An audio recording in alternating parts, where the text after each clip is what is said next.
What's up, friends? Welcome into the Tim and April show. I am Tim. I'm April.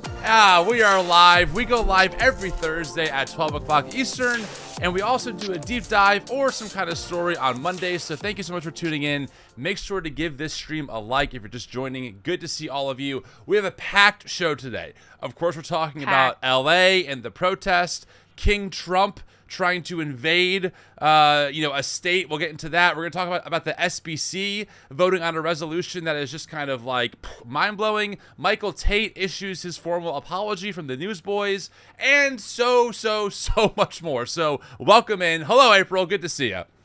It's good to see you too, Timothy. How was my intro? Pretty strong? I felt it was very high energy. I think you brought it. Good. Yeah, I'm trying to, psych myself up a little bit. My ADHD medicine, I took it this morning. I'm feeling good. Good. That is fantastic. Thank you. I'm glad that you are finding things that work. I think it's so fun, though, that, even as we age and get older, that we're still discovering new things about ourselves and can grow and change. Yes, or in my case, actually believing that maybe I should seek help. I think I told you, April, on the show a couple weeks ago, I finally met a psychiatrist and was like, look, I think I have ADHD, but I don't know. So he's asking all of his questions. At the end, he goes, you have such textbook ADHD, a college med student could diagnose you. And I was like, okay, good to know. And then I told my friends, hey, I've been officially diagnosed with ADHD. And they went, are you surprised by that? Like, obviously, yes, we know. So I started taking Strattera a couple weeks ago. I will say, honest review so far. The beginning, I definitely felt a major difference. I'm not sure how much of a difference I feel now. Maybe I'm just kind of used to it. My mind definitely is quieter, but I still find myself, having a hard time completing tasks. So I have an appointment in a few weeks, and we'll check in and see how I'm doing. But it has been very helpful, and it has been nice to have a quiet mind for the first time in my life. That's so nice. Do you have like audible thoughts? Like, do you think in complete sentences, or do you think more like images? Like, does your inner voice have words, a language? A lot of language, a lot of words. Okay, because there's Does some yours? people. Yeah, I think in like sentences. Like, it's pretty much my voice, not talking to me, but like I think like I talk. But there are people who don't think that way. That just like don't think in like an inner language. It's rare too, I think. I don't think it's very common, but you're right. There are some people, they have like no inner monologue. And of course, right. I think part of why you and I are content creators is because we have maybe a hyperactive monologue where it has to come out somewhere. Like me, so Sarah, she has an internal monologue, but she's very much an internal processor. And like I process verbally, I process by talking something out. And it's funny because especially in the beginning of our marriage, I'd be like, hey, here's what I'm thinking. Here's my thought. What do you think? She's like, I don't really have thoughts yet. I'm like, what do you mean? All I have are thoughts to communicate and talk through.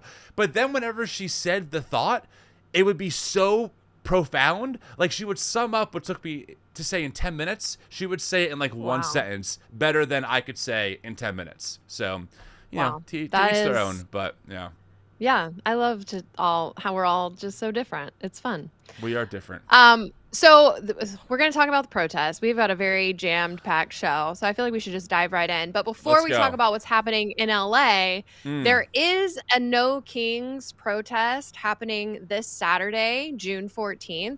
Yep. It happens to be the same day that Donald Trump is planning this giant military parade, and they're officially saying it's to celebrate the 250th anniversary of the military or the army. Yeah. But that's highly sus. That's also Donald Trump's birthday. There it is.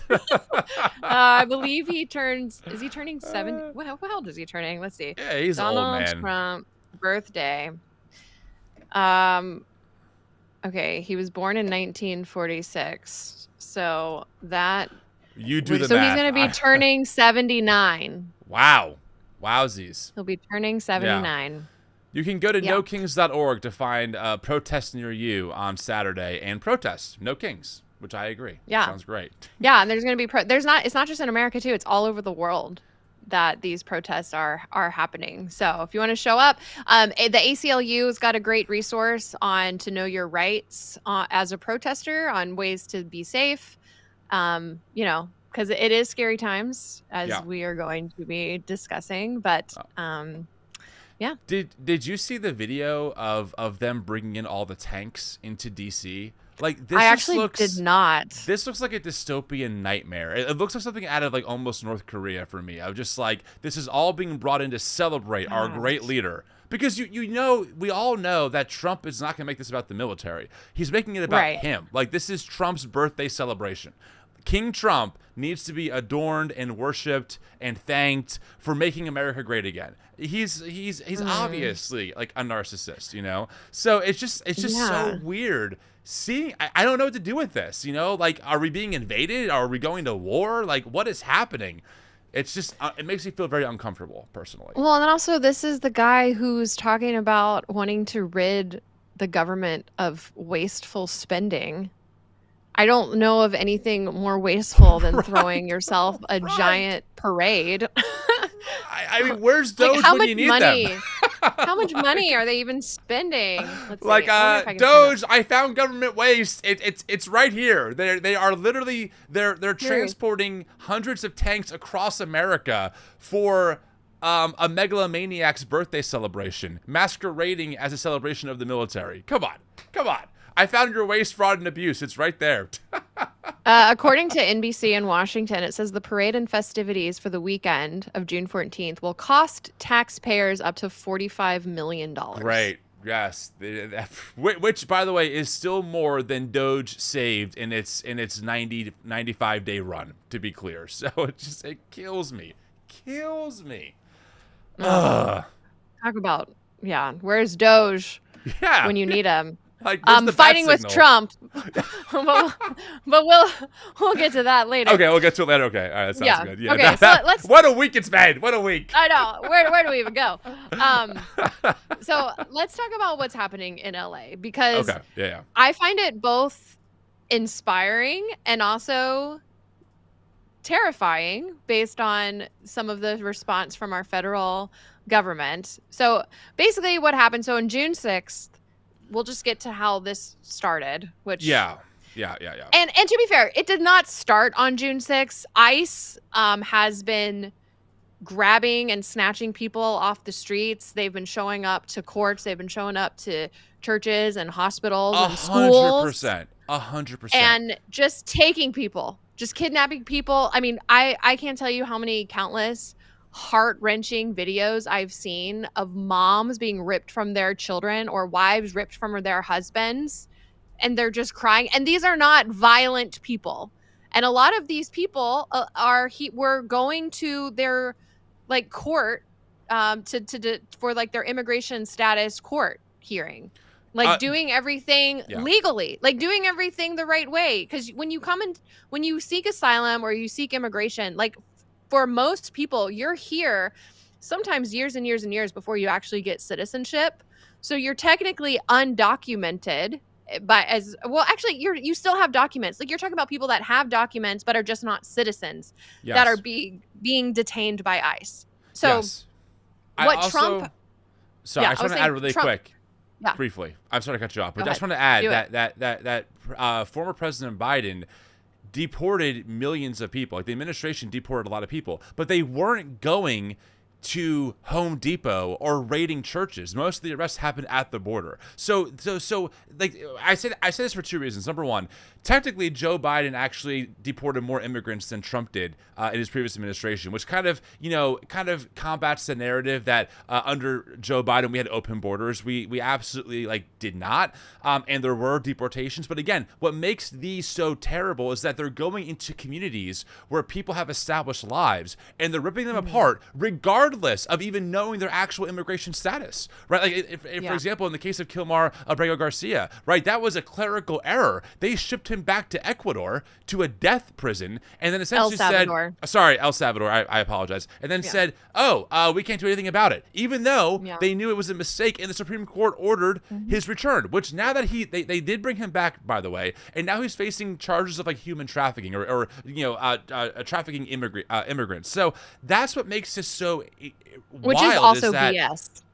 It's complete BS. The actual hatred that we see being aimed. Are you okay? April, hold on, pause. The rapture happened. For people who can't see the show, April's light just went out. Hold on. I think I need to plug it in or something.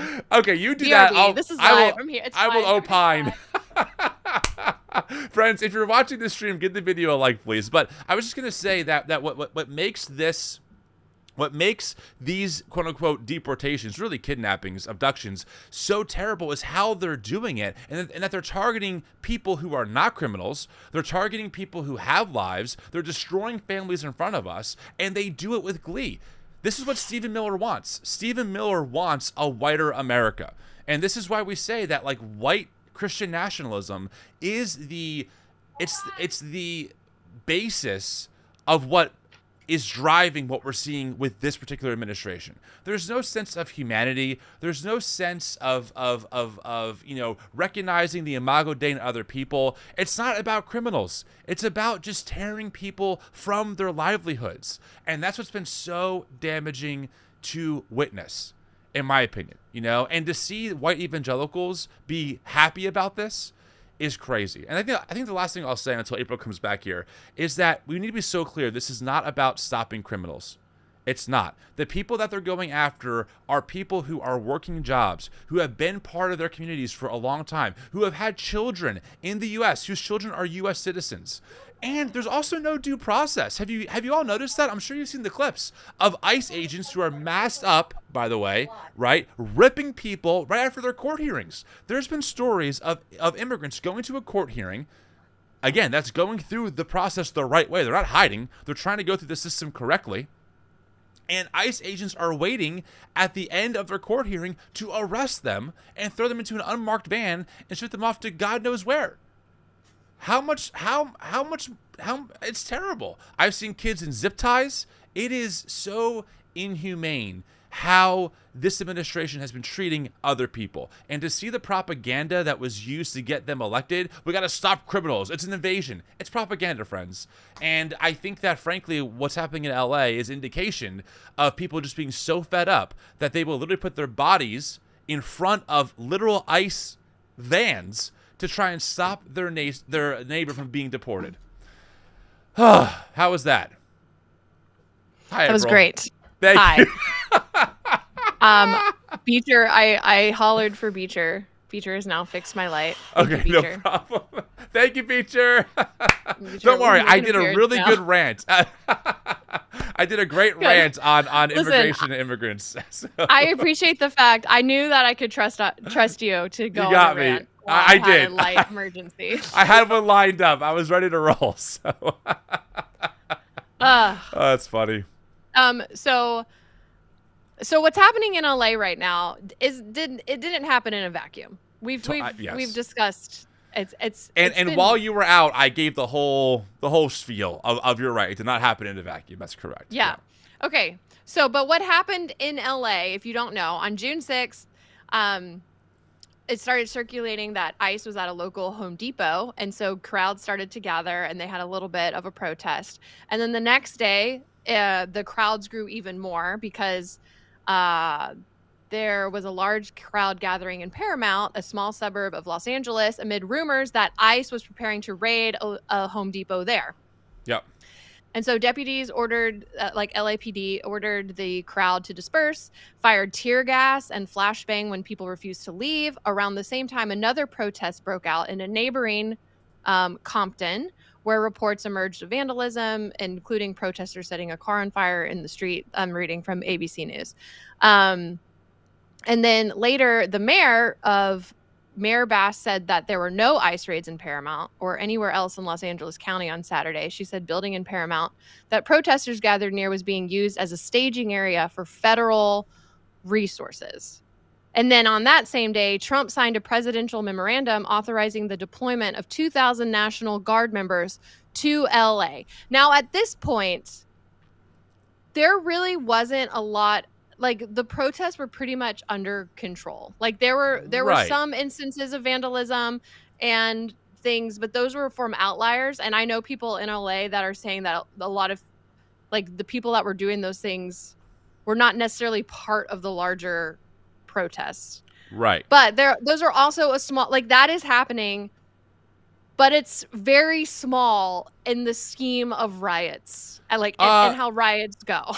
LA is no stranger to protests, okay? They obviously have infrastructure to make sure that people have a right to protest peacefully and to, handle if things get out of control. This was just an excuse for Trump to send in the National Guard, which, by the way, this is the first time since 1965 that the federal government sent the National Guard to a state without the governor's consent. Okay, so this is a huge power play. And again, it makes you wonder, what happened to states' rights? I'm so sorry. I thought that MAGA was all about states' rights and small, limited federal government.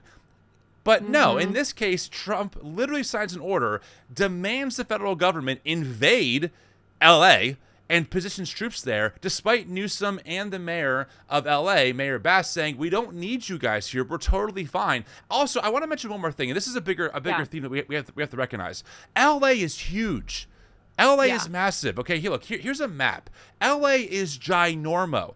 And the way media, including, by the way, I would argue mainstream media, wants you to think is that when you see a protest on the street, somehow this is all of LA. Like, LA is just on fire. That's not happening. There are tiny little pockets in certain parts of LA that have these protests happening. And it's not this widespread, everything is being destroyed. So that's, I would argue, propaganda that the administration wants to push out to give people some kind of justification for why this huge federal government overreach is taking place, right? ICE agents invaded LA. LA is a sanctuary city. They started going after people who were non-violent, non-criminal workers, some of which could have been undocumented, but we don't know that. How do you know if someone's undocumented or not until you actually get them and check? You just don't know. So they're going around assuming that, oh, this person looks like they're from Mexico. Let's just go ahead and go after them. And the people of the community push back, they protest. Trump uses some very small instances of perhaps some property damage, not widespread, to then justify sending in the National Guard. This is authoritarianism. Yeah. This is how it works. It's unbelievable. Yeah. Well, and then he's also deployed a few hundred Marines as well that are just sitting there. And they're not really doing anything yet because thankfully Trump has not enacted like the Insurrection Act, which basically gives him, which is kind of like martial law in a sense. And he has stated that he's not going to do that. So that's good. But so the National Guard and the Marines technically really can't do anything unless that legally they cannot, although that doesn't necessarily mean that they won't. But they're not supposed to do anything unless Trump announces the Insurrection Act.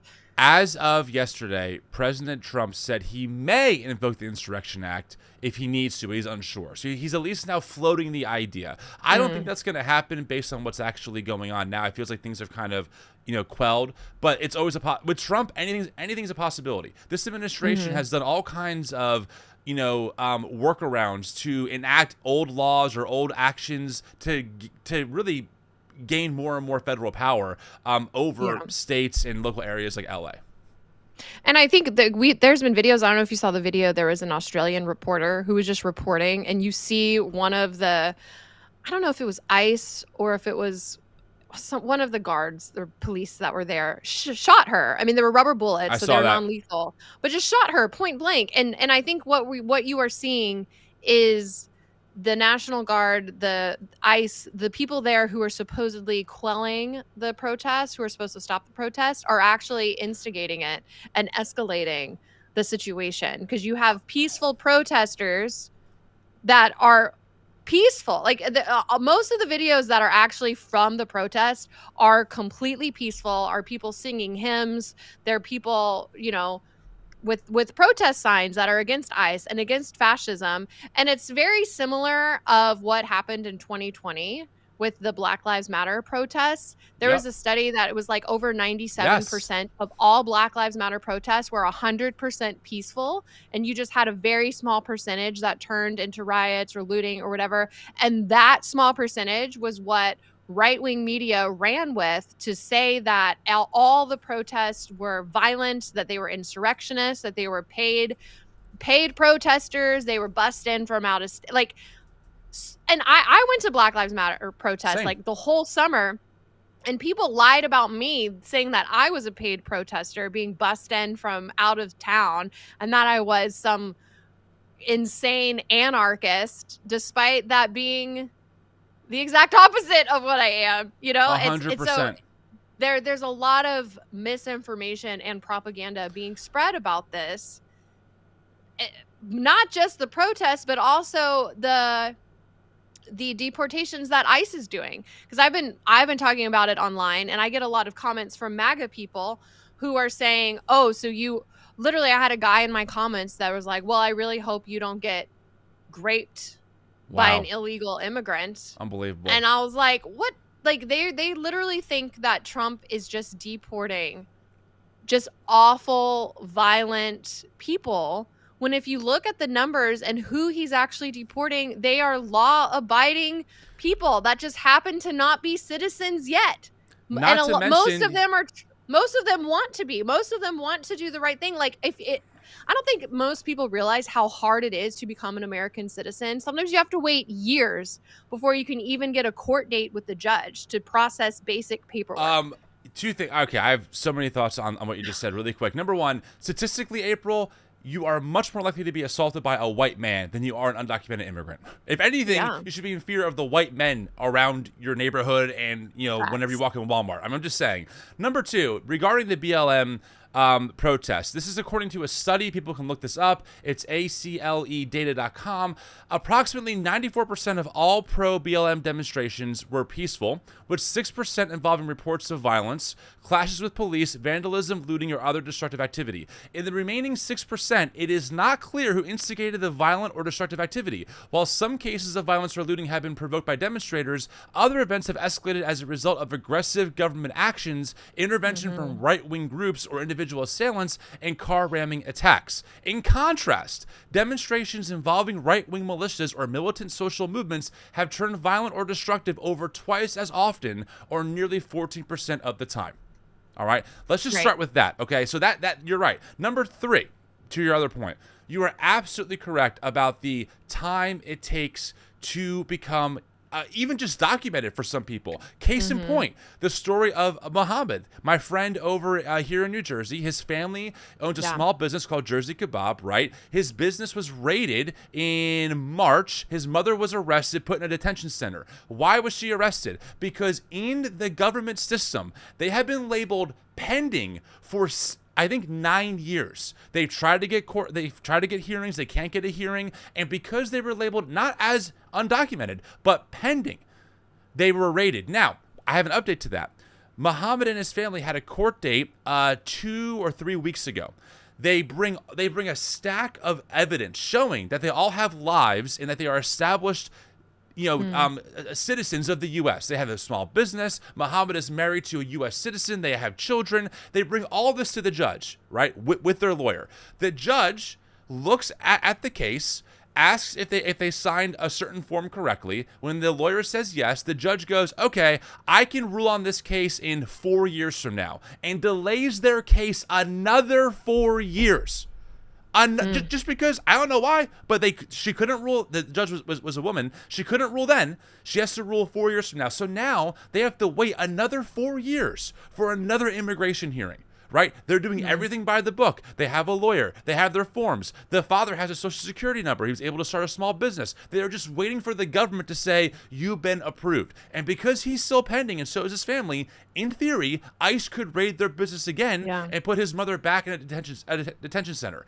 That's how broken our immigration system is. The narrative that we've been taught, right, by right-wing media, that all these people are just trying to invade our borders, to take over the country, is ridiculous. Most people have complicated legal proceedings, or they're currently in limbo, waiting for a court date, waiting for a hearing, waiting for a form to come back, etc. And the fact that ICE is masked up like a bunch of cowards and arresting people who are peaceful, law-abiding humans who are just trying to make a living, make a better life for their family. I've seen videos of them ripping infants out of mothers' hands. What kind of depraved actions are we tolerating? As an ICE agent, how do you go to bed at night thinking, I protected America? From who?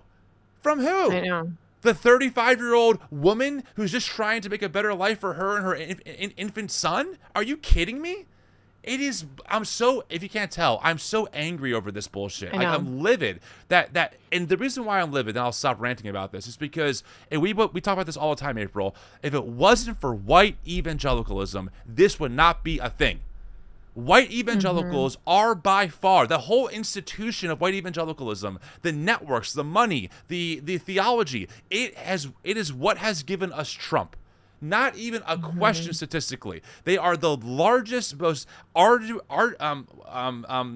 devoted supporters of Trump. They're the only religious group that say in the past 100 days, Trump is doing a good job. Every other religious group, well, white Catholics say it by a margin of 51%, but besides them, white evangelicals at a rate of 72% give Trump a stamp of approval for how he's been handling the past 100 days, including his moral integrity. It is wild to me that we're here. I can't believe it. God. Jesus said, I was a stranger and you did not welcome me. And they said, Jesus, Lord, when were you a stranger and we did not welcome you? And he says, what you do to the least of these, you did to me. And it is just wild to me that MAGA Christians, Christian nationalists, white evangelicals have strayed so far from the teachings of Jesus that we can look at, we're supposed to be saying that all people were created in the image of God, and yet we are okay with certain groups of families being ripped apart just because they weren't born in this country, or just because they're brown skin, or just because they don't have the right documentation. Like, what are we doing? What are we doing? I go back and forth because on one hand, I know that there are good people, as hard as that is to admit. There are people who at least mean well and think they're doing the right thing and are conservative or Republican still. And I do think there's a lot of misinformation and indoctrination and right-wing propaganda that they're eating up. And because they have comfortable lives, they don't need to know the truth. They don't feel the need to really dig into the situation. Out of sight, out of mind. It's not affecting me. I don't need to worry about it. But I also and then there's other days where I'm like, how can you not read the teachings of Jesus and still, how are you still supporting Donald Trump? Doing this work, I know the answers to that question. We both know it. We know why, and it's still bewildering. It's so. I mean, right. I have sat across the room from Christian nationalist pastors at Turning Point USA's America Fest. I've asked them these questions, and their answers never include Jesus. Their answers never include the teachings of Jesus. They include some arbitrary verse from the Old Testament, and then a bunch of right-wing propaganda that makes no sense. And I'm like, do you not hear yourself? I was taught from people like them that I have to give, as a Christian, radical allegiance to following the way of Jesus. That's what I'm doing. That's why I'm so disgusted at these ICE raids. That's why I'm so aggravated and also bewildered that my own faith tradition has given birth to Trumpism. And that somehow, despite everything that Trump has done over the past decade now, it's been almost a decade, an insurrection. I mean, I can go down, we could do a whole episode just listing them off piece by piece of all the depraved actions of the administration, both the first time and second time. And somehow, the average white evangelical statistically goes, yeah, he's doing a good job. Yep, he's doing a good job. How? What Jesus are you following? Please help me. Tell me how you read the Sermon on the Mount. And you go, this is exactly what Jesus would want. Do they really think that Jesus would be out at these rallies with Trump holding a Make America Great Again sign? Like, what are you thinking? And this is why so many of us are just fed up. Like, I oscillate between sorrow and anger whenever we talk about this stuff, because I'm so heartbroken that the tradition that raised me gave birth to this. And I'm also furious that they think that people like you and me and people in this audience listening to the show are somehow not true Christians because we have given over to toxic empathy, because we give a shit that about families being torn apart who are here just trying to survive. You just gotta be kidding me. It's crazy. MAGA Christians and Christian nationalists, they have traded the red letters for red hats. So good. They're more offended by toxic empathy than they are genocide. Yeah, exactly. Than they are sending innocent women and children and men to glorified concentration camps. Exactly right. In prisons. Exactly for right. literally doing nothing wrong except not have certain papers. 100%. This is why I say that white Jesus has to be crucified and never resurrect ever again. Like, I mean that. Because this is what white Jesus does. This is white Jesus. This is the fruit of white Jesus.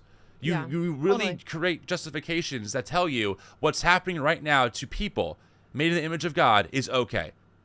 You got to be kidding me. What happened to pro-life values? What happened to pro-family values? Like, where are these things that you claim? Oh, right. They don't matter if they're brown-skinned people who you think are here illegally or shouldn't be worth, dignity and respect. So their families don't matter, right? Those families you don't have to give a shit about. But you care about what? IVF being banned? Are you kidding me? Like, you care about that, but not about the actual humans in front of you. It's maddening to me that we are here. I know. But they get more... they're infuriated by the fact that gay people can be married, but not by a baby being ripped out of her mother's arms. Like, I don't care who they are, how they're born. Like, that mom cares for that child just like I care for my children. It's so infuriating. But this is why they created the point of toxic empathy, right? Because they know that when humans see images of families being ripped apart by masked men and thrown into white vans, of course that rips on your heartstrings, right? So they create this logic of, well, no, that's just toxic empathy. You have to ignore that part of the way how you're feeling about that. You should ignore because that's not really biblical empathy. So that's how it works. It's so aggravating to watch. Yeah. So Trump's got his military parade on Saturday. He has said he's going to meet, if there's any protesters that show up to his parade, they'll be met with great force. Because of course they will. He's a child. Yeah. And how about their constitutional right to peacefully protest? Why? What kind of force? I know. But so there's been a couple good things though that have come out of these protests. One, the fact that protests are spreading. There's also major ICE protests that have already started ahead of the No Kings protests on Saturday, in major cities all across America.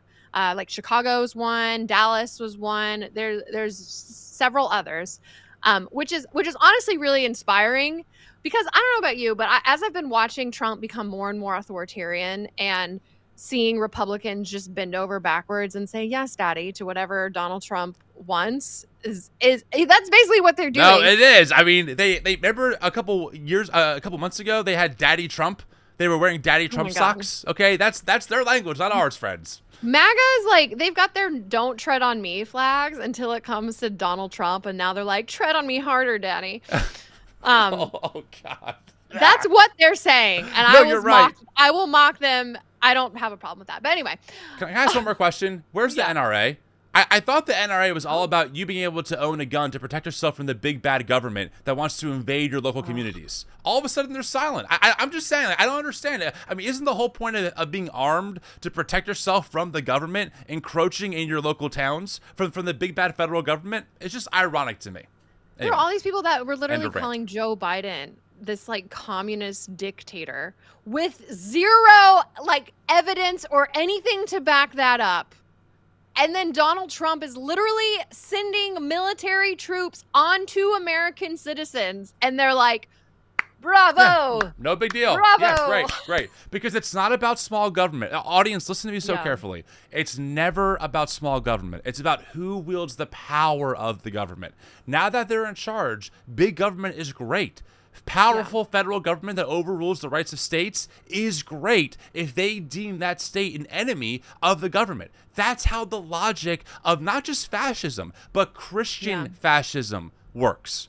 Totally. We have to keep that in mind. So the one other good thing that's happening out of this is, or maybe it's not good, I don't know, I have conflicting feelings about it, but I'm kind of loving Gavin Newsom right now. My boy Newsom. Which is so hard to admit because I hated everything he did with his stupid podcast. Oh and my Charlie God, Kirk. I It's know. like, Gavin, what are you doing? But man, him being petty towards Donald Trump and the whole, like, I will say. This is his redemption. I'm like, you know what, Gavin? I was pissed that you had Charlie Kirk on and didn't challenge him at all. Like, I was like, what are you doing?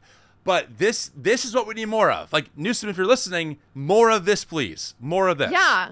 I mean, listen, if we're gonna, like, I would imagine, and I don't know, Gavin Newsom kind of seems a little bit like your typical white privileged, maybe a little bit of a narcissist. Like, he's a white male for sure. Sure. But him going toe to toe with Donald Trump is Chef's kiss. just beautiful.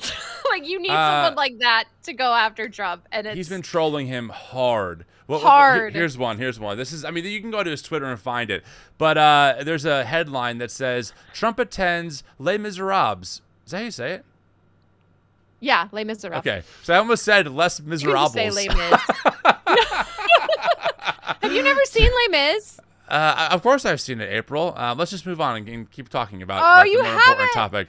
topic. Anyway, it says Trump attends Les Mis premiere as protests persist across the country, and Gavin Newsom goes, someone explain the plot to him. That's hilarious.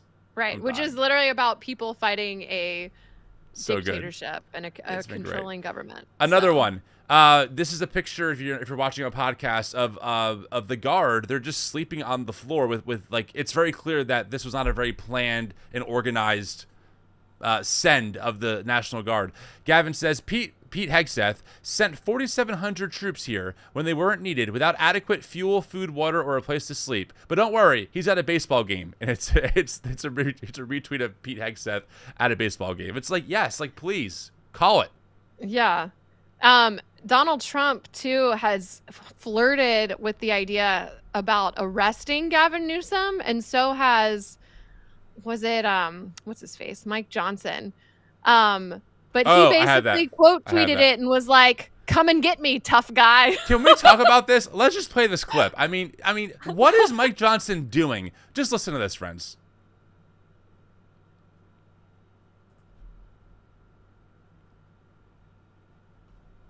Is there sound? Yeah.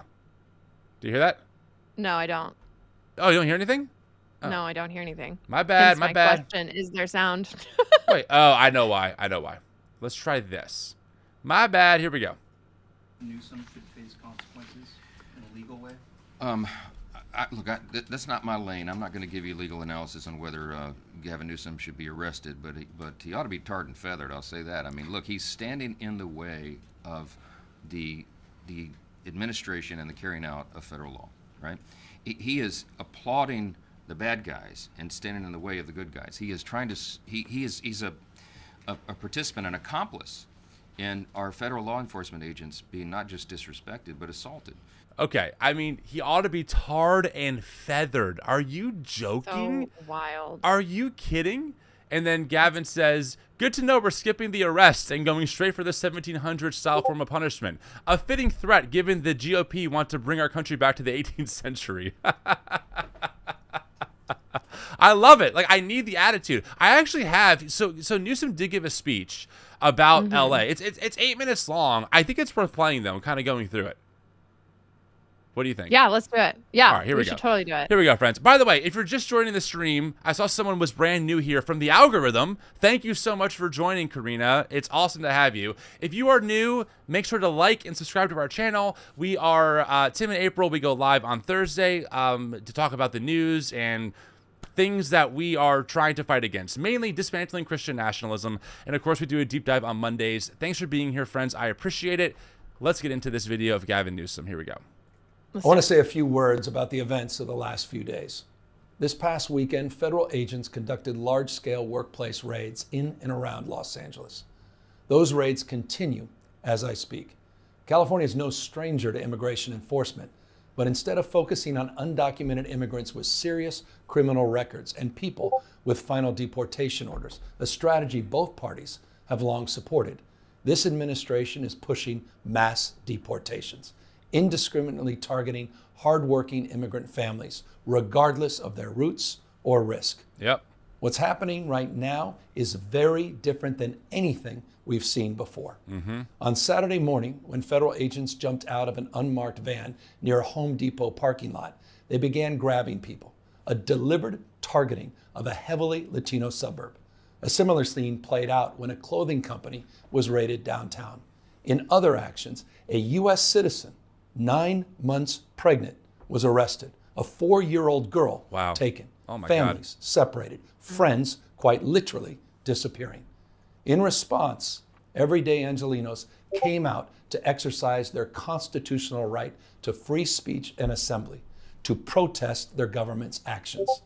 In turn, the state of California and the city and county of Los Angeles sent our police officers to help keep the peace. And with some exceptions, they were successful. Like many states, California is no stranger to this sort of unrest. We manage it regularly and with our own law enforcement. But this, again, was different. What then ensued was the use of tear gas, flashbang grenades, rubber bullets, federal agents detaining people and undermining their due process rights. Donald Trump, without consulting California law enforcement leaders, commandeered 2,000 of our state's National Guard members to deploy on our streets. Wow. Illegally and for no reason. Yep. This brazen abuse of power by a sitting president inflamed a combustible situation, putting our people, our officers, and even our National Guard at risk. That's when the downward spiral began. He doubled down on his dangerous National Guard deployment by fanning the flames even harder. And the president, he did it on purpose. As the news spread throughout LA, anxiety for family and friends ramped up. Protests started again. By night, several dozen lawbreakers became violent and destructive. They vandalized property. They tried to assault police officers. Many of you have seen the video clips of cars burning on cable news. If you incite violence, I want to be clear about this. If you incite violence or destroy our communities, you're going to be held to account. That kind of criminal behavior will not be tolerated. Full stop. Already more than 220 people have been arrested, and we're reviewing tapes to build additional cases, and people will be prosecuted to the fullest extent of the law. Again, thanks to our law enforcement officers and the majority of Angelenos who protested peacefully, the situation was winding down and was concentrated in just a few square blocks downtown. But that's not what Donald Trump wanted. He again chose escalation. He chose more force. He chose theatrics over public safety. He federalized another 2,000 Guard members. Wow. He deployed more than 700 active U.S. Marines. That is crazy. These are the men and women trained for foreign combat, not domestic law enforcement. We honor their service. We honor their bravery. But we do not want our streets militarized by our own armed forces, not in LA, not in California, not anywhere. We're seeing unmarked cars in school parking lots, kids afraid of attending their own graduation. Trump is pulling a military dragnet all across Los Angeles, well beyond his stated intent to just go after violent and serious criminals. His agents are arresting dishwashers, gardeners, day laborers, and seamstresses. That's just weakness masquerading as strength. 100%. Donald Trump's government isn't protecting our communities. They're traumatizing our communities. And that seems to be the entire point. California will keep fighting. We'll keep fighting on behalf of our people, all of our people, including in the courts. Just yesterday, we filed a legal challenge to Donald Trump's reckless deployment of American troops to a major American city. Today, we sought an emergency court order to stop the use of the American military to engage in law enforcement activities across Los Angeles. If some of us could be snatched off the streets without a warrant, based only on suspicion or skin color, then none of us are safe. Authoritarian regimes begin by targeting people who are least able to defend themselves. That's right. But Spot they on. do not stop there. Yep. Trump and his loyalists, they thrive on division because it allows them to take more power and exert even more control. And by the way, Trump, he's not opposed to lawlessness and violence as long as it serves him. Yep. What more evidence do we need than January 6th? Say it. Yes. Ask yes. everyone. Take time, reflect on this perilous moment. A president who wants to be bound by no law or constitution, perpetuating a unified assault on American traditions. This is a president who in just over 140 days has fired government watchdogs that could hold him accountable for corruption and fraud. He's declared a war on culture, on history, on science, on knowledge itself. Databases, quite literally, are vanishing. He's delegitimizing news organizations. He's right and on he's all of this. assaulting the First Amendment. None of this is And the hyperbole. threat of Is hyperbole. funding them. Or hyperbole. That threat, he's dictating what universities themselves can teach. He's targeting law firms and the judicial branch that are the foundations of an orderly and civil society. He's calling for a sitting governor to be arrested for no other reason than to, in his own words, for getting elected. That's right. And we all know this Saturday. He's ordering our American heroes, the United States military, and forcing them to put on a vulgar display to celebrate his birthday, just as other failed dictators have done in the past. I love this. Look, this More of isn't this. just about protests here in Los Angeles. When Donald Trump sought blanket authority to commandeer the National Guard, he made that order apply to every state in this nation. This is about all of us. This is about you. California may be first, but it clearly will not end here. Other states are next. Democracy is next. Democracy is under assault before our eyes. This moment we have feared has arrived. He's taking a wrecking ball to our founding fathers' historic project. 3 co-equal branches of independent government. There are no longer any checks and balances. Congress is nowhere to be found. Speaker Johnson has completely abdicated that responsibility. The rule of law has increasingly been given way to the rule of Don. Yes. The founding fathers, they didn't live and die to see this kind of Really moment. good speech. It's time for all of us to stand up. Justice Brandeis, he said it best. In a democracy, the most important office, with all due respect, Mr. President, is not the presidency, and it's certainly not governor. The most important office is office of citizen. At this moment, we all need to stand up and be held to account, a higher level of accountability. If you exercise your First Amendment rights, please, please do it peacefully. I know many of you are feeling deep anxiety, stress, and fear, but I want you to know that you are the antidote to that fear and that anxiety. What Donald Trump wants most is your fealty, your silence to be complicit in this moment. Do not give in to him. Wow. That's a good speech, man. No, it is a good speech. You know, and this is one of those examples where two things can be true, right? You can disagree with Gavin Newsom on some pretty terrible things that he's done, like giving Charlie Kirk and Steve Bannon and right-wing people a platform, but not like pushing back. Like, Gavin Newsom isn't a perfect person. And 100%. also, he is meeting this moment how we need him to meet it. 100%. No, I completely agree with you. So someone needs to have some backbone and spine and call things what they Yeah. are, right? I mean, one of our big critiques over the past year or so was that media and like even some Democrats have just been so soft-spoken on what is actually happening. And it feels nice to have a politician, a governor, say the quiet parts out loud, including quoting January 6th. He's exactly right. Right? Trump pardoned every January 6er with a blanket pardon. Many of them, by the way, have been rearrested for other crimes already, just so you guys know. But like, you don't, it's not about law and order. It's about who maintains the power to create what they think is law and order whenever it's their side. That's what it comes down to. I mean, Trump himself is a convicted felon. 34 counts, convicted by a jury of his peers. You are joking if you think that this president and this administration really cares about law and order in any capacity. They don't. Everything is a ruse to get brown-skinned people out of this country, because Stephen Miller, Tom Homan, Pete Hegseth, they are bred in, right, white Christian supremacy. That's their ideology. That people like them in their culture must be privileged and must be the dominant culture in America. And people who are not like them, especially folks who come from other countries, threaten, right, what they think makes America America. That's why you always hear them say things like, oh, we want the true Americans are taking the country back. We're taking our country back. Who is we? Who is the true Americans? Who? Well, it's obvious when you put two and two together, especially when you see who they're targeting. No, I know.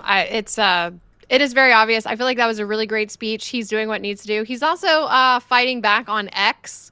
The couple tweets that Sarah Huckabee Sanders went on Fox News. Oh, I had that. I'll pull that. Yeah. Said what's happening in California would never happen here in Arkansas because we value order over chaos. And Gavin Newsom quote tweets her and says, "Your homicide rate is literally double California's." Just unreal. And then it's unreal. He also did the same thing. Senator Tommy Tuberville, whatever, Alabama. He called for Governor Newsom to be arrested. Said lock him up. LA looks like a third world country. Anarchists are in charge. Law enforcement is being attacked, and the rule of law is non-existent. And Gavin Newsom quote tweeted him and said, with the facts, Alabama has 3 times the homicide rate of California. Its murder rate is ranked 3rd in the entire country. Stick to football, bro. Oh, I love it. I love it. No, we need to clap back. I mean, yeah. We're in a real mess, friends. There's just no way around it.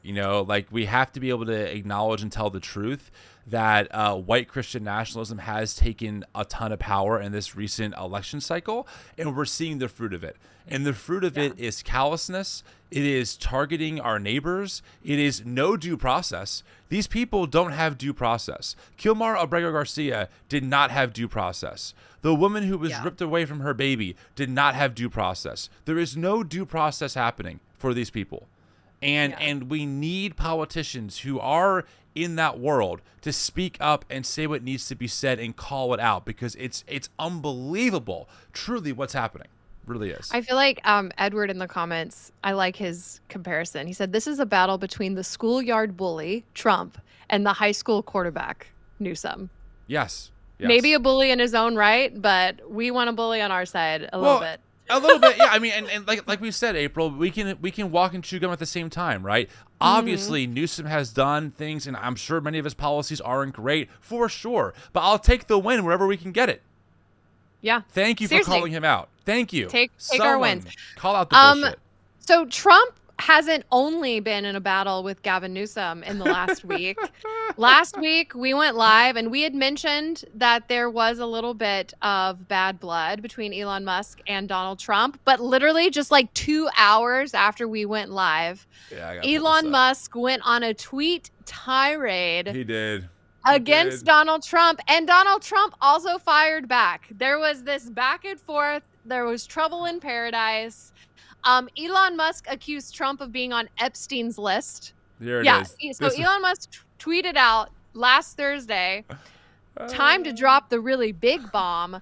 Donald Trump is in the Epstein files. That is the real reason they have not been made public. Have a nice day, DJT. Oh, wow. What a bomb. Which, honestly, that's not surprising. I think anybody who isn't drinking Trump's Kool-Aid knows Trump's in the Epstein files. Right.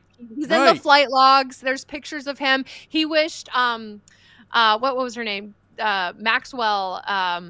He wished her very well when she was going through her trial for her complicity in Jeffrey Epstein. Do you remember the video? I don't have it queued up. I could try and find it of Trump on Fox News talking about how he would declassify all these things. He would declassify JFK. He would, and the person asks him, "Well, would you declassify the Epstein files?" He's like, "Yeah, I would." Well, I think I would. Actually, maybe I wouldn't. You know, we don't want to.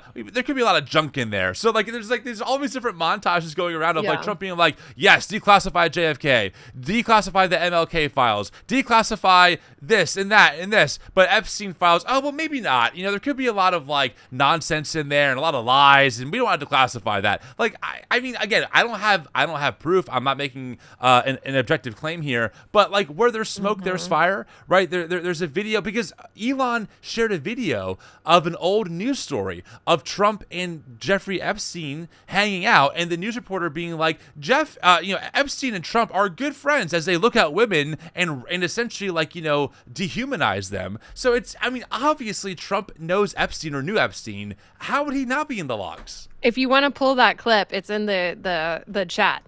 All right, I'll grab it. Why not? Why not, April? Why not? We're already jam packed. Let's make it packer. I'm in. More packed. Whatever. More packed. Let me get it. But I think there's nothing new, right? Trump saying one thing and then not doing it. If you were president, would you declassify? You can answer yes or no. This is it. Would you declassify the 9/11 files? Yeah. Would you declassify JFK files? Yeah. Would you? I did a lot of it. Would you declassify the Epstein files? Yeah, I would. All right. I guess I would.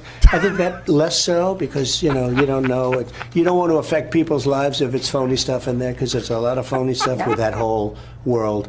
But I think I would, or at least Do you think that would restore trust?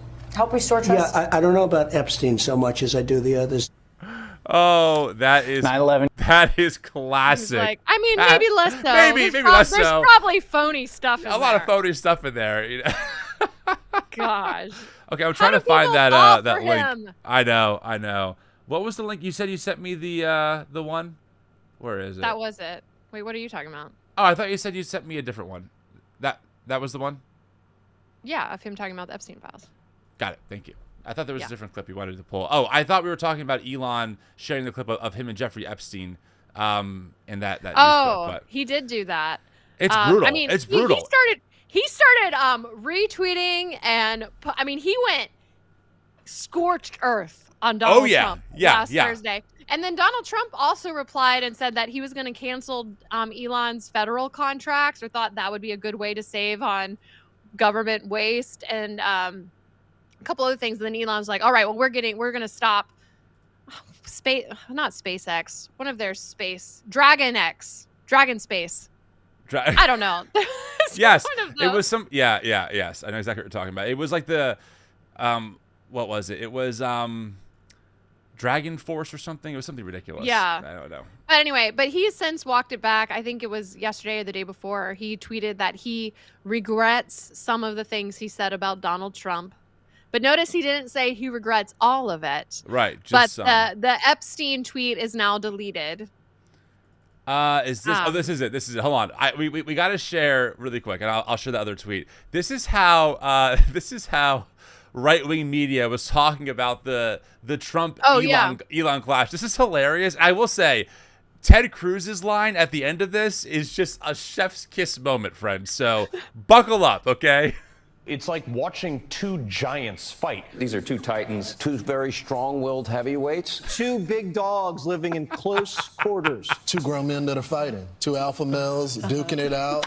These are two alpha males who are pissed off, and unfortunately, they're unloading on each other. Oh my God, Ted! Unfortunately, they are unloading on each other. Oh, are they dead? Are they doing that? Oh, interesting. Okay. I mean, I wouldn't use that descriptor personally, but oh my God. Alpha males. Yeah. Yes. Two massive megalomaniac man-child. Alpha males. Like these are weak-minded men. They are children. They're ruled by insecurity. They're ruled by just feeling so insignificant in the world. Like, it's obvious that they have like major issues. But no, alpha males. Two alpha males going at it. Godzilla. It's Godzilla and King Kong round 2. You know, like, are you kidding me? Part of me thought, as just like a thought experiment, since it is Pride Month, and this is a little bit off topic, but what if we just like convinced all of the alpha males out there that the A in LGBTQIA stood for alpha and started wishing them all a happy Pride? Like, welcome to the community, and just like, I don't know, see what they do. Well, it's like we're dropping an episode this Monday on kind of our stories of how we changed our mind from being non-affirming to fully affirming, and we have a clip in there of can I say the clip, just the one part of it? Just a spoiler, sure. Well, I mean, most people they might not even see it, but we pull a clip of Dr. James Dobson, doctor, term used loosely, and he talks about the LGBTQ community, and he says B stands for bisexual, which means orgies. There are people who have orgies, and it's just like, people really think this. It's ridiculous. I'm on board. They're so ignorant. Yeah, I don't know. 100%. I'm just trying all these strategies. Facts don't work. You know, so I feel like you just gotta troll them back. Like, just gotta roll welcome with to the community, brother. Yeah, exactly. You're in. So. Oh boy. So, anyway. Okay, we are behind. So let's move on. Okay. Sorry. There's a lot going on. Going on today. So we briefly mentioned last week Michael Tate from the Newsboys, also former frontman of DC Talk, which was how I know him. Classic. There were news articles about him sexually assaulting men and having intense drug use and alcohol abuse and all of that, pretty much dating back to, I think, 2004. It was like 20 years. A long time ago. Yeah. And he released an apology 2 days ago. And we were wanting to read it. I cannot read that. That is too small. I figured you couldn't. Let me zoom in here. Nope, that's not gonna work. I mean, I can pull it up. I'm sure I can just pull it up. You might want to pull it up. It's on his Instagram. It's a long one. I mean, it is long. Everything is in, oh my goodness. I'm trying to get rid of this screen. Okay, hold on. Let me do it this way. I know we're live, but I'll have to do it the old-fashioned way. Let me just screenshot this bad boy. All right, we'll drag this into my screen. There we go. There's the confession. It's pretty small, the text. You might want to pull it up. Yeah, I can read it on. It's lengthy. It is lengthy. While April is doing that, friends, if you can do us a favor and give this stream a like, that'd be so helpful. It tells YouTube to push this thing out to other people. So good of you to be here. We love going live. We do this every Thursday at 12 o'clock Eastern, and we also drop an episode every Monday, both on YouTube and on podcast. So you can hear us wherever you get your content. And again, thank you for being here. It means so much to us. Fantastic. Did you pull it? Yeah, I've got it. All right, good. Whew. Okay. Yeah, leave us a review, especially on Apple Podcasts. That'd be great. That'd be so helpful. We would love to get more reviews on there. Thank you for Pride Month. Happy Pride, since I'm bi. And you are bi. Yeah, do it for April. My orgy lifestyle. Show the Tim and April show that you support LGBTQ people by rating our show, because April is bi, which means she loves orgies. I know. And before someone clips that, that's a joke. That's a joke. I am monogamously married. Okay, so here is Michael Tate's confession. He posted it on his Instagram. Yeah. And it says, "My confession, Michael Tate, June 10th, 2025. Recent reports of my reckless and destructive behavior, including drug and alcohol abuse and sexual activity, are sadly largely true. For some 2 decades, I used and abused cocaine, consumed far too much alcohol, and at times touched men in an unwanted, sensual way. I am ashamed of my life choices and actions and make no excuses for them. I will simply call it what God calls it, sin. I don't blame anyone or anything but myself. While I might dispute certain details in the accusations against me, I do not dispute the substance of them. Okay, I'll just keep going. Should I just read the whole thing and then we'll comment on it? Yeah, might as well. It's a long one. Okay. Continue. When I abruptly left Newsboys in January, I did so to get help. I was not healthy physically or spiritually and was tired of leading a double life. I spent 6 weeks at a treatment center in Utah receiving help that may have saved my life from ultimate destruction. I have been clean and sober since, though I still have lots of hard work ahead of me. I'm ashamed to admit that for years I have lied and deceived my family, friends, fans, and even misled my bandmates about aspects of my life. I was, for the most part, living 2 distinctly different lives. I was not the same person on stage Sunday night that I was at home on Monday. I was violating everything I was raised to believe by my God-fearing dad and mom about walking with Jesus and was grieving the very God I loved and sang about for most of my life. By his grace, I can say that for the past 6 months, I have lived a singular life, one of utter brokenness and total dependence on a loving and merciful God. I have hurt so many people in so many ways, and I will live with that shameful reality the rest of my life. I can only dream and pray for human forgiveness because I certainly don't deserve it. I have even accepted the thought that God may be the only one who ultimately and completely forgives me. Still, I want to say I'm sorry to everyone I have hurt. I am truly sorry. It is my hope and prayer that all those I have hurt will receive healing, mercy, and hope from the merciful healer and hope giver.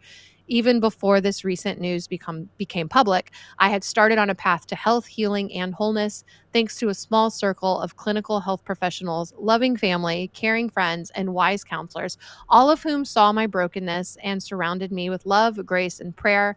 Sin is a terrible thing, taking us where we don't want to go, keeping us longer than we want to stay, and costing us more than we want to pay. I accept the consequences of my sin and am committed to continuing the hard work of repentance and healing work I will do quietly and privately, away from the stage and the spotlight.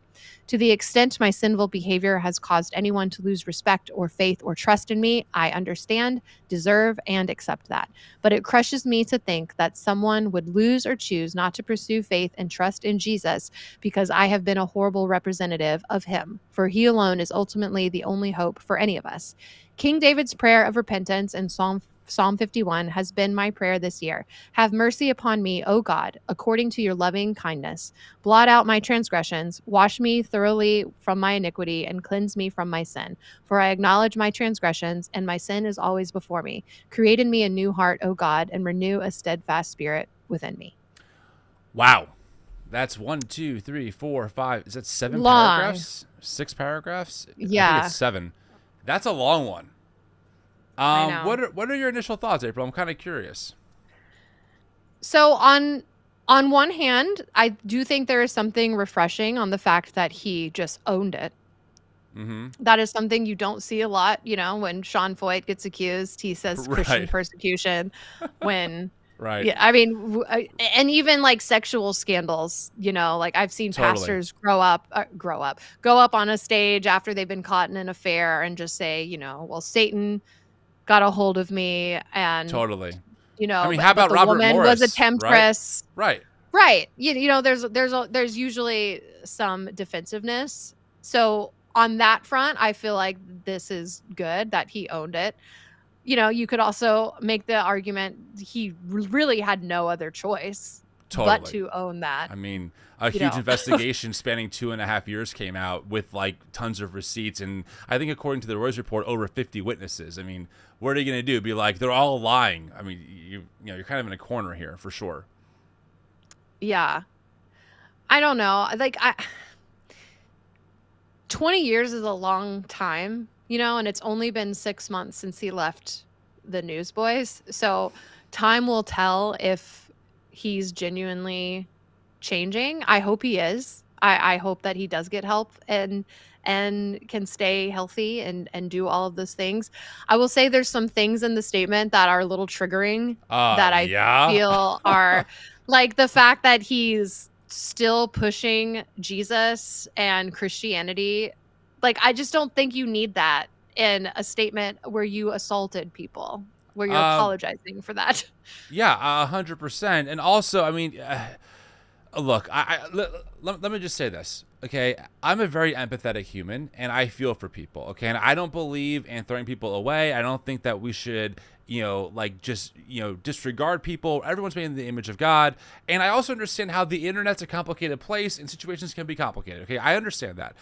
And so I'm not trying to just like pile on here, But first off, he says in the beginning that he admits to using and abusing cocaine. Okay. He consumed far too much alcohol. Okay. And at times he touched men in an unwanted, sensual way.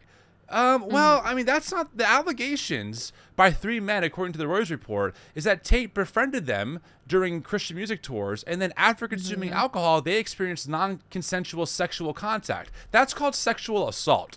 That's not, unwanted in an unwanted sensual way. That's sexual assault. And people can read the story if they want for more details. I'm not going to repeat them here.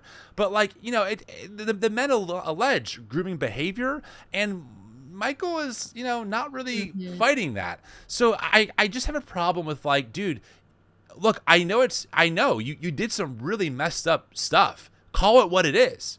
It was sexual assault. There was no consent. You use alcohol in a lot of ways to get people to be in a state that was, where they were compromised, to try moves on them that were obviously never asked for or wanted. That's called sexual assault. And I do agree. Look, and here's the other side of it, right? And I don't know Michael Tate, okay? But from what I understand, allegedly, it's pretty clear that he's gay, that Michael Tate is a gay man. Okay, I've heard those rumors for a long time from people in the industry. The actions seem to kind of validate that. And it seems like he's still, from this statement, is still so committed to this evangelical theology that I almost on that side, I almost feel bad for the dude. Like how much, maybe he's tried to deny who he really is. Now, I'm not excusing, of course, his actions. That those are two separate things. His actions were wrong, and many people struggle with being in the closet because of fear of God, damning them, and they don't commit sexual assault, okay? So I'm not saying it's a correlation, but it's both and. What Michael did was terrible and horrible. And also, wow, I just wonder, internally for years, and it seems like what he still is doing is holding in a part of who he is. And that's always going to come out in really unhealthy ways via drug abuse, in this case, sexual assault, etc. And the last thing I want to add to this is that I do not believe for a second that his bandmates had no idea about any of this. Okay? So the Newsboys released a statement when the first story came out. Before Michael Tate's confession came out, Newsboys released a statement, and they said this. I'll pull this up here. They said, last night, our hearts were shattered when we read the news alleging drug abuse and inappropriate sexual actions by our former lead singer, Michael Tate. While Michael has not addressed these allegations, we are devastated even by the implications. First and foremost, our hearts are with the victims who have bravely shared their stories. If you are a victim, we urge you to come forward. We absolutely do not condone any form of sexual assault. The 4 of us are husbands and fathers. Between the 4 of us, we have 14 children. Our wives and children have made many sacrifices while we have dedicated our lives to playing music together that glorifies God. We are horrified, heartbroken, and angry at this report, and in many ways, we feel as if we and our families have been deceived for the last 15 years. When he left the band in January, Michael confessed to us and our management that he had, quote, been living a double life, but we never imagined that could be this bad. I wasn't there. This could be true. Personally, knowing what we know about the megachurch and Christian music industrial complex, I do not believe this. I don't know how you tour with someone for 15 years and don't ever have a suspicion of drug abuse being part of what's going on here. I don't know how you are part of this industry and don't hear, at least at a minimum, the rumors that your lead singer is a predator. Because I will tell you, as someone who's not in the industry, I've heard these rumors for 2 years from various people in the industry. It's like an open secret in Nashville about this stuff. I don't know how the band never got a whiff, never heard, never had a rumor. I just don't buy it. When you're on tour with people, you're with them all day and all night. There's just no way you wouldn't be like, I don't know, Michael's rubbing his nose a lot. I don't know. Michael seems like he has huge mood swings. Maybe we should ask a question about this. So I just don't buy the ignorance here, frankly. I just don't. And the Newsboys that he joined was not the original Newsboys. Like, I think all the original members who were from Australia, or at least 2 of them were are no longer a part of the band. Not that matters, but there's been a change of bandmates. Just briefly, the last thing I'll say is there's really no apology to the victims in that statement. There seems to be nothing like, to these people, I am so sorry, it was wrong. I'm glad that he owned that what he did was wrong, but it doesn't seem very victim forward, as far as a statement. So I don't know. Again, I don't want to be judge and jury on the internet. I mean, we've all been there at certain points and it never feels good, but it's just terrible. It's terrible. So, yeah. Evangelical culture that suppresses your very innate desires, your sexuality, whether that's attraction of same sex or even straight sex, with purity culture and all of that, just gives cover for abuse. Yeah. Because you put so much shame around sexual stuff and sexual feelings and desires. You equate attraction with lust, and lust is the same thing as adultery. And this is ingrained in you. It moves people to do things in secret. And 100%. When you're doing things in secret, that's when insidious things happen. And it teaches, it just teaches everybody to keep it in secret. So these things, it's hard for these things to come to light. And when they are come to light, there's reason to cover it up or to dismiss it as not being that bad, because you want to protect the ministry and you want to protect the message and all of that. But it's really infuriating because it's a rotten system, and that does not dismiss what Michael Tate did by any means. Right. But he's not in an environment that gives grace for someone to be gay, or gives grace for someone to just admit that they have natural sexual attractions. I find this person attractive. It's you're lusting after them, you need to repent. Women need to cover up their shoulders, or men are going to stumble. It's a very repressed world, regardless of your sexuality. And it's just this is the fruit of that system. It's Definitely. Rotten fruit, and you can tell whether or not something is healthy by its fruit. That's literally biblical. And we're seeing the SBC, over 700 cases of sexual assault and abuse within churches that the church covered up and moved pastors around. And even what you've seen in the Catholic Church, the amount of predators that you see much higher statistically are leaders in churches than are queer people, despite these people pointing their fingers to queer people as predators, which is just statistically and factually untrue. Yep, 100%. I do want to thank Jamie White for the super chat. I love you guys. Just wanted to make a small donation. Thank you so much, Jamie. That means a lot. And also to Elsa, who says, gives I asked Jesus to forgive me, moving on kind of vibe. So thank you for the super chats. All super chats go to make this show possible. The organization that makes this show happen is the New Evangelicals. And so that's where it goes to cover all the costs. So thank you so much. It means the world to have the super chats. I'm with you, April. Do you want to kind of get into briefly just the news of the SBC doing what the SBC is going to do? Yeah, let's just mention it because we're already late. I can mention it really quickly. I have it pulled up here. So, friends, the SBC, Southern Baptist Convention, one of the biggest conglomerates of evangelical churches in the U.S., they voted on a resolution to call for overturning laws and court rulings, including Obergefell versus Hodges, that defy God's design for marriage and family. The resolution also calls for laws that affirm marriage between one man and one woman. So the SBC essentially voted to say, hey, as an organization, we fully endorse the overturning of Obergefell versus Hodges and an attempt to make gay people lose the right to have access to marriage in this country, which I will say is no shocker, but just continues to show how deep the rot goes in white evangelicalism, right?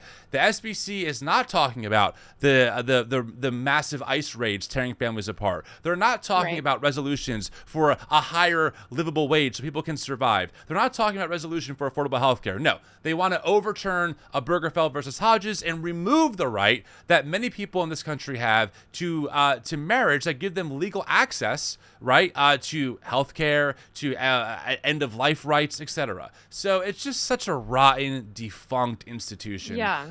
100%. It's tragic. So aggravating. Well, and you're talking about the same denomination that ousted a church because they ordained one woman.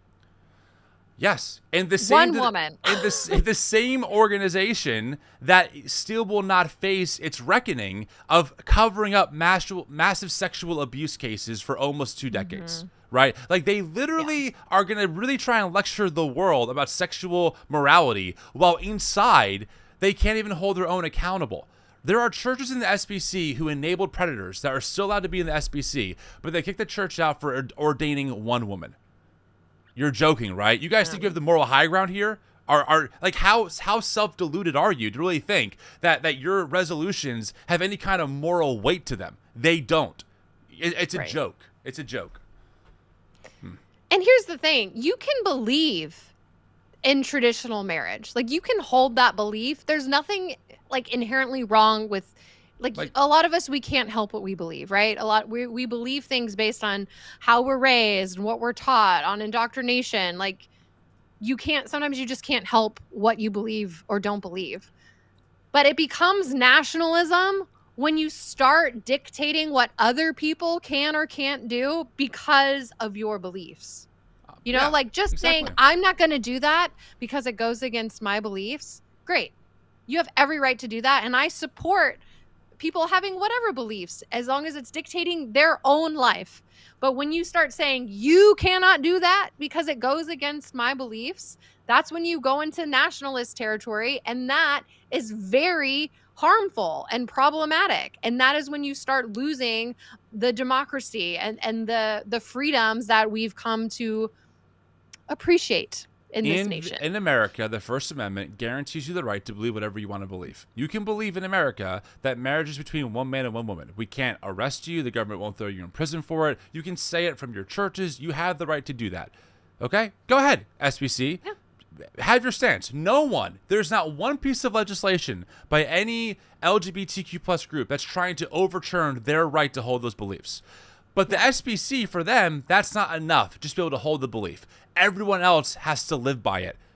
Yeah. That's when it becomes authoritarian. That's when it becomes Christian nationalism. That's why we are fighting so hard to dismantle this, because it threatens the well-being of all of our neighbors. We're not facing an onslaught of anti-church legislation flooding our state legislators. We're facing anti-trans legislation at record amounts, anti-queer legislation at record amounts, all funded by right-wing conservative Christian groups in the name of, biblical marriage. Which, by the way, biblical marriage is a total freaking farce. There's absolutely no foundation for believing that the Bible univocally supports marriage being between one man and one woman for life. Like, just read a few chapters into the Bible to see that idea blown out of the water. That's simply a cover for power and control. Oh yeah, I mean, when they say biblical marriage, they conveniently aren't talking about polygamy. Exactly. That you see more polygamous relationships in the Bible than you do monogamous ones. Like, monogamous marriage is, like, I don't even know if there's a good example of a monogamous marriage in the Bible. Maybe one, and it's, like, very obscure. Yeah, I think it's David. Oh, wait, no, he had 8 wives, so it's not him. So. Oh, yeah. It's definitely not Solomon. Had over 700 wives and concubines.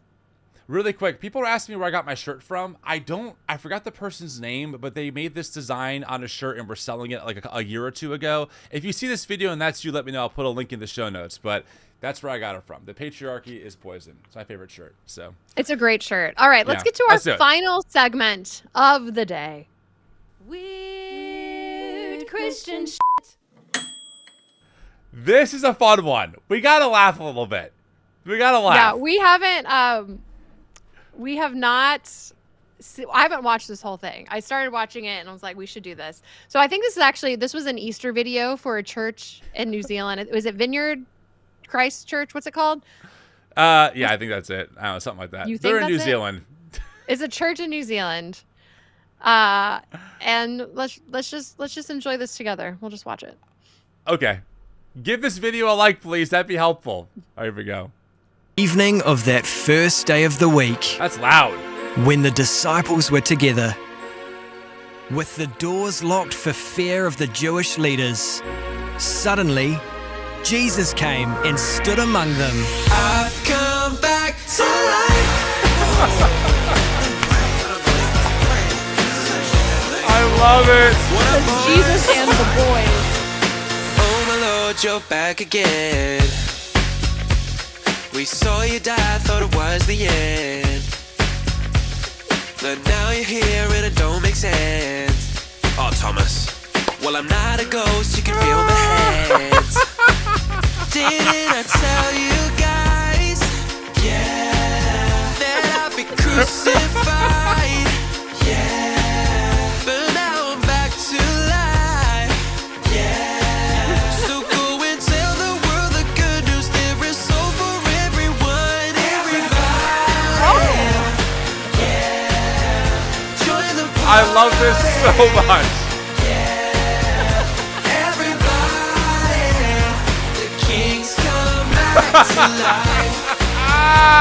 His name is Jesus Christ. That is so good. Let's keep going. Let's play the whole thing. It's worth it.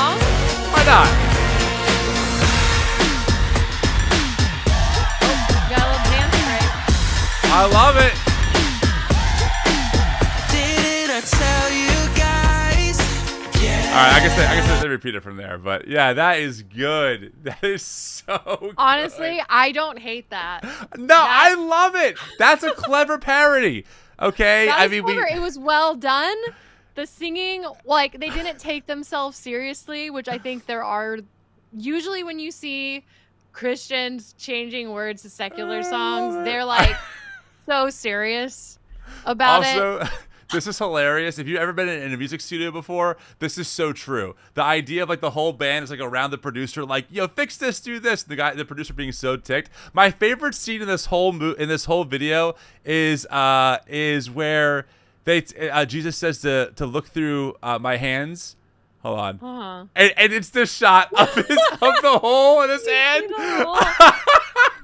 That, honestly, props. It's so good. Props It's to this so church. good. This is how you satire. You do this it. is it. We're not going to reference what we're referring to directly, but we did share a different cover a few weeks ago that actually went mega viral on Instagram. I think it has like 2 million views. It was pretty cringe, but this was good. Like this is like a good cringe, right? Is it cringy? Yeah, but is it hilarious? Absolutely. Like, it's clever. I think it's great. Yeah, It's great. you just can't take yourself seriously if you're gonna, make satire parody videos. Oh my But God. yeah, out of I all love the it. Christian cringe, I think I could watch that and enjoy it For sure. unironically. For sure. It's great. Oh, all right. Well, good show today, April, huh? Not bad. Yeah. No, it was busy. If you go to the No Kings protest on Saturday, please be safe. Yes. Know your rights and be peaceful out there. Don't give Trump a reason to do what he wants to do. Also, there was just a report on CNN, not to derail us, that came out today that said the plans for Trump to use the National Guard in these immigration deportations has been in the plans for months. And course like it he was has. just wanting a reason, like he wants a reason to do it. So it's just be safe. Project 2025. That's what they're doing, right? I hate it here. Yeah. Friends, thank you so much for being here. Have a great week. We'll be back here on Monday with an episode, so make sure to subscribe to the channel so you get notified. Thank you so much, 8-Bit, for the super chat. It means the world. Thank you. We love that. Yes. Have a great weekend, friends. No Kings. No Kings.